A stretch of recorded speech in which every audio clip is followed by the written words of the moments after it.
Really? Yeah, if there's something from the 2 million that, you know, you would want to add back, that you thought was maybe a cut that you'd want to bring back if that was possible. And conversely, is there something beyond the 2 million in reductions that you would still consider? Well, I think there could still be reductions. As I've said before, I think there was opportunities to renegotiate contracts. I think the schools are paying way too much for the supplies. I definitely think there are reductions that could be made that could bring the cost down.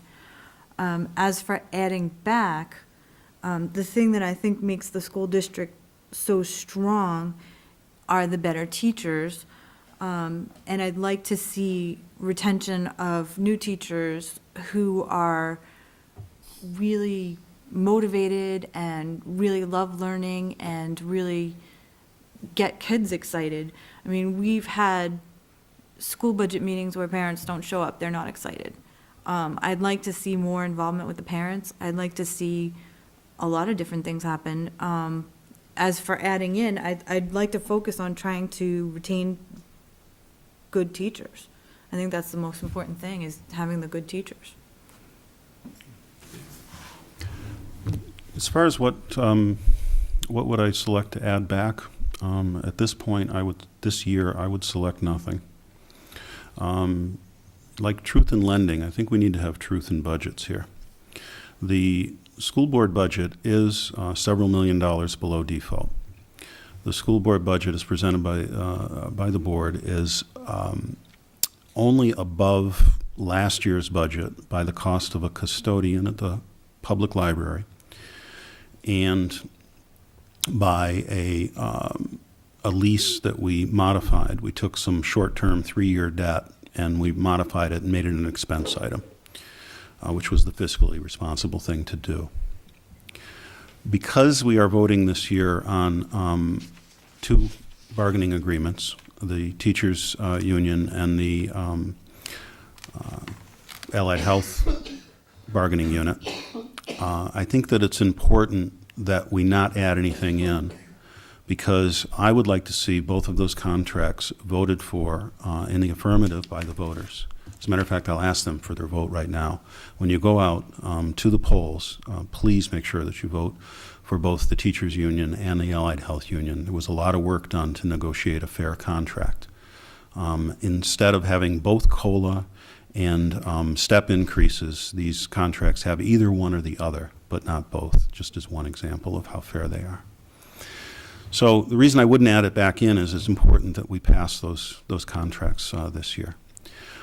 For those people that are saying that salaries should be frozen this year, they have the opportunity to go to the polls and freeze the salaries by not voting those in the affirmative. But I have a feeling that the parents of the Londonderry students will go to the polls and they will pass these items.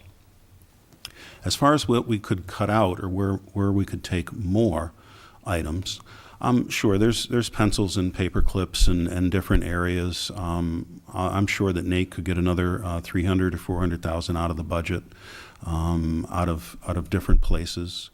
But to go further than that, we would have to release people.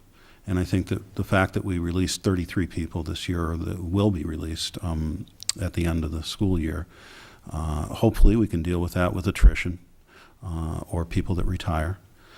But I don't think it would be reasonable to cut any further. This year, to add back, I think the board has added back 1 elementary teacher to maintain the class sizes. And to me, that was paramount, to maintain the class sizes at a reasonable rate. And I would not add anything else back into the budget. I think as we looked at the budget, I think it's a good budget for next year. I agree with Steve on the negotiation of the contracts. I think our teachers are our most valuable asset. Our allied health people, speech and language, occupational therapists, PT people are valuable assets. I think the contracts that we negotiated in both cases are good for the teachers and are good for the students and help us retain it, and good for the taxpayer. So they'll be retained with that. Additional areas to cut. Right now, we've cut the 33 positions, which is, again, 85% of our budget. I think we've done significant amounts of work on that to make sure we've cut those positions and we have not affected the quality of education. I think that's the key to it. It wasn't anything that was necessary. The superintendent and his staff looked at it and said, what can we do to reduce the budget and not affect the quality of education? And I don't think anyone in the district or the board wants it to affect the quality of education, so I think we've done a good job there. When we get positions that come up open during the year, the board has in the past looked at each position individually to see if there's any modifications that could be made to it. I see that continuing in the future to make sure that we've done it. We've made major changes in staffing and in the area of support staff over the years as people have left to see whether or not those positions needed to be filled at that level, or needed to be filled at the number of hours. We've reduced hours, we've reduced days in those people. So I think it's an ongoing process that we do from now until next budget process to reduce staffing levels as positions open, and we reevaluate and see what jobs can be shared on there. So I would not add anything in, and I don't think I would take anything out right at the moment. Any remaining questions from the public? Mr. Herman? Okay. Hopefully the camera's not showing the audience. Well, there's more than we usually get for a board meeting. I've recently gotten a student letter, actually, a very articulate individual, as a sophomore in our high school, asking if we could do a couple things as far as languages go, foreign languages. He felt that, student A felt that it'd be great if we offered things like Chinese and Vietnamese, Korean, so that he can get into the next phase of his life. So my question comes, now that we're coming to the end of the first decade in the 21st century, what kinds of things are we going to have to offer to our students to help them get through the next decades of this century? Steve, we begin with you. Well, the language question's an interesting one. I took 4 years of German in high school.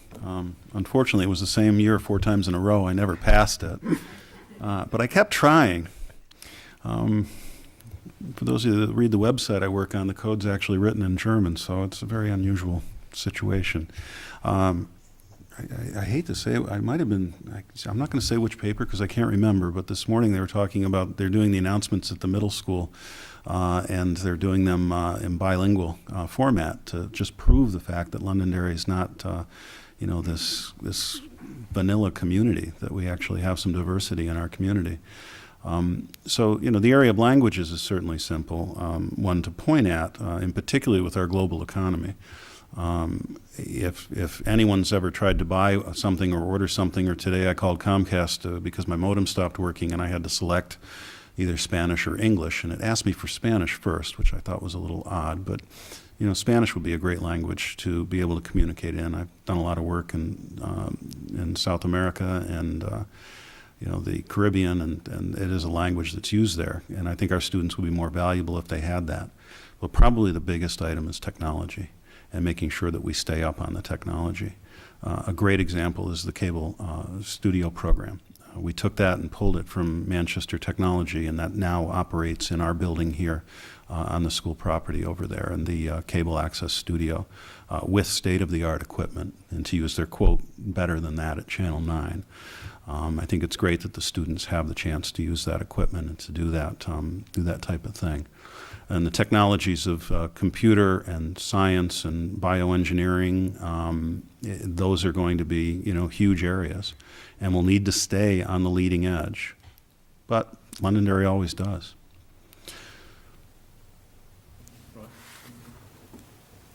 Interesting question. I remember being at a meeting at South School, and Jim Groden said that we are educating our children for jobs that have yet to be created.